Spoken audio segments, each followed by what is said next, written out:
کیا سبت پہلگامس مز اخ دلدوز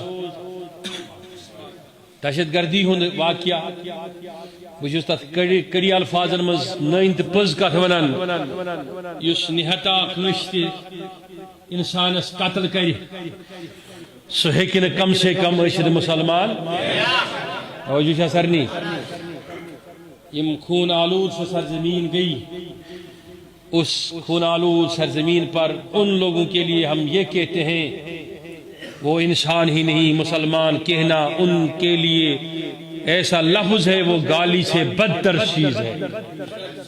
کیوں؟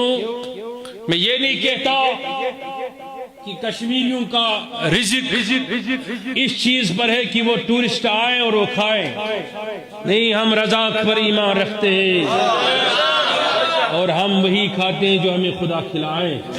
جو ولیوں کی سرزمین ہے، جو رشمور صاحب کی سرزمین پر قتل عام کرنا اور کسی بے کس مجبور، اور وہ بھی کشمیر میں مہمان آیا ہوا انسان اگر کسی کے ہاتھوں قتل ہوتا ہے تو ہم 1000 بار اس انسان پر لعنت بھیجتے ہیں اور سرکار سے مطالبہ کرتے ہیں کہ باتوں سے کام نہیں چلے گا، انہیں چوراہے پر پھانسی پہ لٹکا دو.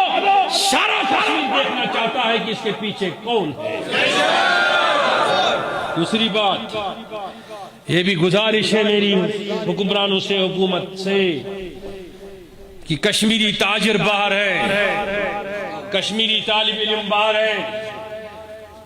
ہر بار کچھ بھی ہو جاتا ہے لیکن باہر کشمیریوں پر عتاب نازل کیا جاتا ہے.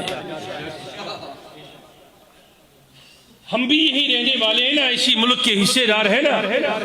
اگر ہے تو پھر کشمیریوں پر عتاب کیوں؟ پھر ہاسٹلوں میں حملے کیوں؟ پھر یونیورسٹیوں میں حملے کیوں؟ پھر کالجوں میں حملے کیوں؟ گاڑیاں کیوں جلائی گئی؟ جے کے نمبروں کے گاڑیوں کو کیوں پکڑا جاتا ہے؟ یہ کشمیری قوم ہے، ہم باہر نکلے، سارے نکلے. ہم نے کہا کہ تلواریں ہاتھ میں دو، ان کو دکھاؤ، ہم خود ان کا سر کاٹیں گے. جنہوں نے ایسا گھناؤنا کانڈ کیا، ایسی گھناؤنی دہشت گردی کی، لیکن اس کا یہ مطلب نہیں ہے کہ بے گناہ طالب علم کہیں پڑھتا ہو. اس کی حفاظت کرنی حکومت کی پہلی ذمہ داری ہے.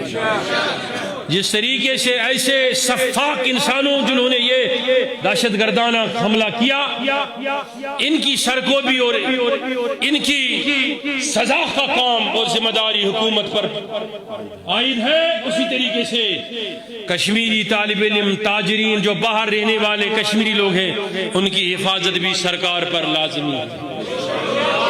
ہم دونوں باتوں کا مطالبہ کرتے ہیں.